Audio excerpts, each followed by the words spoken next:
Muha wa Kigoma. Nimepatia majina yako. Hiyo ya mwisho hiyo. Tukienda kwa Tanga. Tena jina lingine. Mimi Mtanzania, mikoa zote lazima niwepo, ni nyumbani sasa. Kila mkoa unakuwa na jina lake. Ndio. Kwa hapo unatambulika kama Muha wa Kigoma. Ndio hivyo. Ndio hivyo pale Francis Cletus Chota Chama Muha wa Kigoma. Safi sana. Hapo umepatia. Hapo umepatia. Haya sawa kaka, hebu tueleze Mwamba. Mechi ilikuwaje dakika zote 90 hii leo tukipata ushindi wa mabao 3-0 dhidi ya Mashujaa? Cha kwanza ni kumshukuru Mungu. Unajua kwa yote mabaya mazuri, muhimu ni kumshukuru Mungu kwa sababu yote kwa yote yeye atabaki wa Mungu.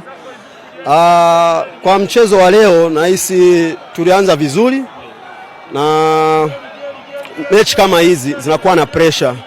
Umeona?